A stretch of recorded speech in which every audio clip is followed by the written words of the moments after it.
The following are sights and sounds from the March 14th, 2017 anti-fracking rally in front of the Boulder County Courthouse. Mother Earth, protect us from greed, from racism, from atrocities of our children. Grandfather, I'm nothing but just a man, sending my voice from my heart to you. I ask you in a good way to hear us, in a good way to continue to bless us in good health, good life, with good food and good water and good medicine, so that we may live and stand together as a human race. 1 or 2 or even 6 wells, but 18, 24 wells, 24, 36 tanks were encroaching our neighborhoods. It was a real wake-up call. How could this happen? And so while I watched the mountains disappear because of all of the fracking going on, I then got my personal wake-up call when they were going to frack 700 feet from my home, 412 feet from a high school track. Who does that? Who does that is a community where the vice president of the school board was the president of the oil company. Who does that is when the mayor is put in office with oil money and also has leased all the city lands. Who does that when University of Northern Colorado's chancellor, married to the mayor, also leases their lands without any discussion at all? So it wasn't just our air that was polluted, it was our politics and our democracy that was polluted. And as we tried, and there's good people everywhere who do try, but I never lived in a community that was so dispirited, that was actually afraid. We had teachers telling us, oh, I'm so glad you're doing this. I didn't feel courageous. I thought that's just what you did for your community.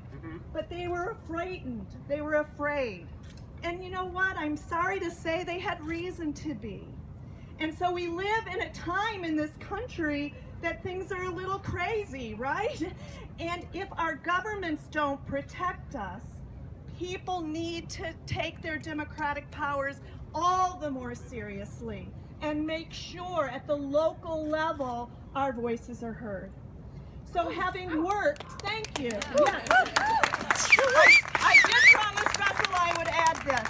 So, what do you do when you've got lemons, right? You try to make lemonade if you can't make it go away. And so we did. And I was successful in getting state-of-the-art mitigations for the wells near my home. I'm proud of that. But I've got to tell you, mitigations don't make a bad site good. They make a bad site a little less bad. And I learned that the hard way.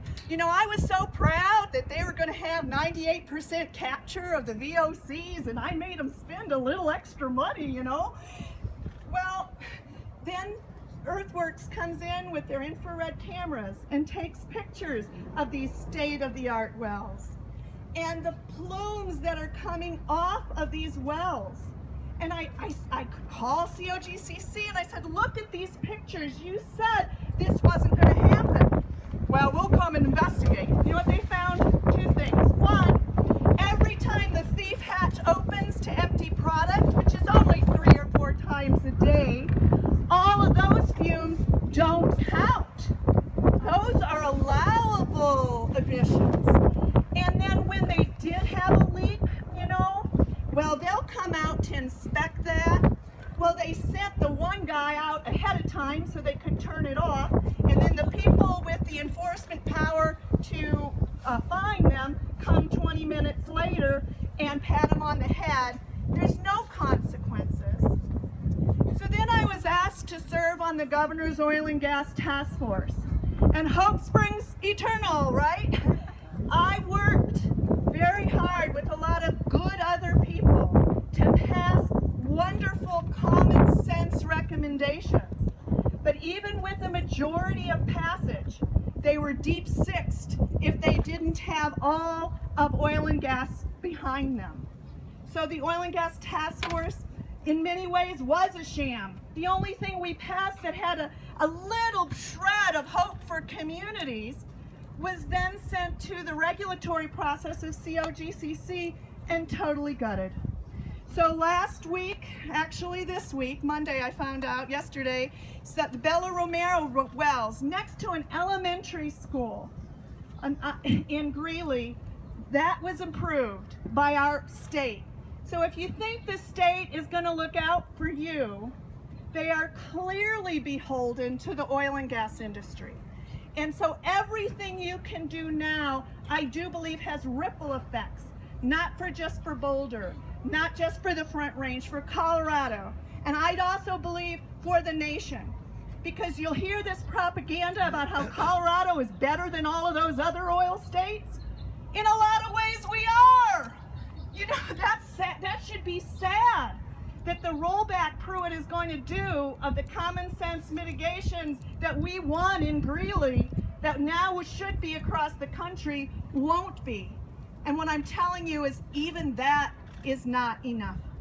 So work hard. You will have people behind you. You know, I'm hoping your commissioners are behind you. But if they're not, you will have other people behind you as you continue to do the right thing. Thank you, Boulder.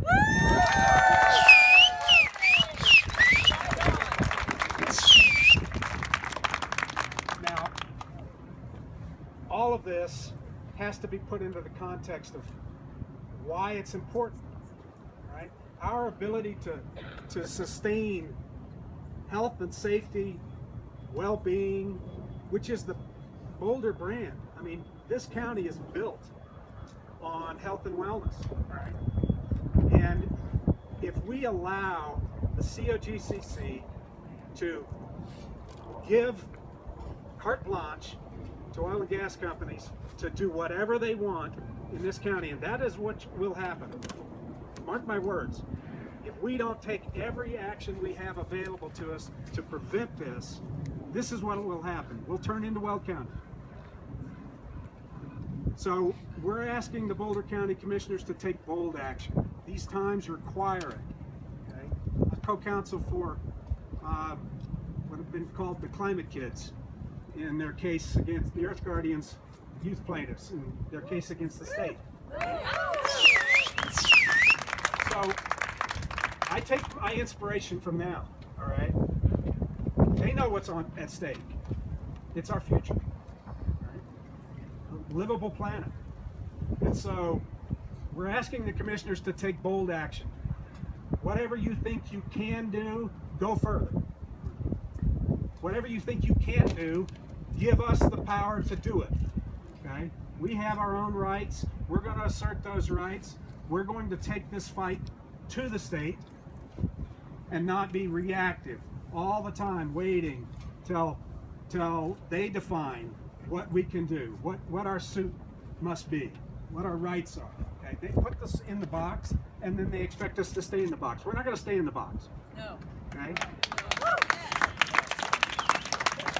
All of your friends, everybody that you know that can play a role, it's time to step up, go beyond what you think you can do, learn what your rights are.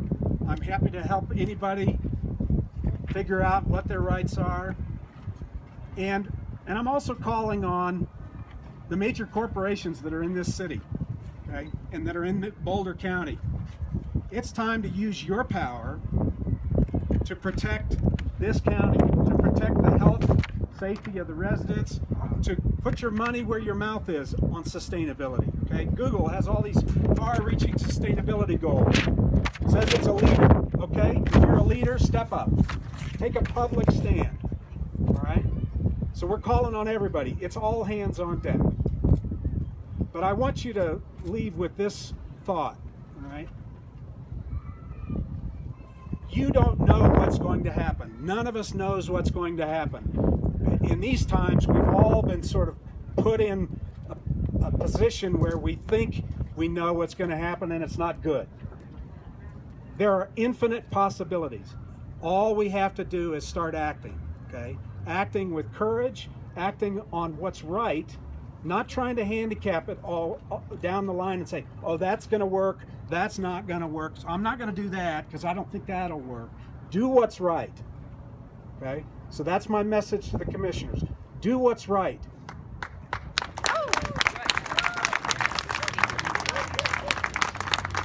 The future of livability of Boulder County and their obligations to the people of Boulder County to stand up against the improper power that the state has taken from the people on the behalf of the oil and gas companies, and to take it back for us the people. And Dan is willing to help us in that struggle. And every single person here, thank you for being here, and your part in this is essential. Never think that you're not important in this struggle. Never think that your voice up there today is inconsequential. You are important. And speak from the heart and tell the county commissioners, they know how bad this is. The county commissioners, I think, sincerely want to stop it, but as Dan said, they feel like they're locked in. And what Dan has done is open the vision. And actually, every speaker today here has opened the vision. They've said, we don't believe in this paradigm that we are stuck because of what the state says. Every person here said, we are obligated to step outside of that box and to take every action we can to make sure that this county doesn't get destroyed.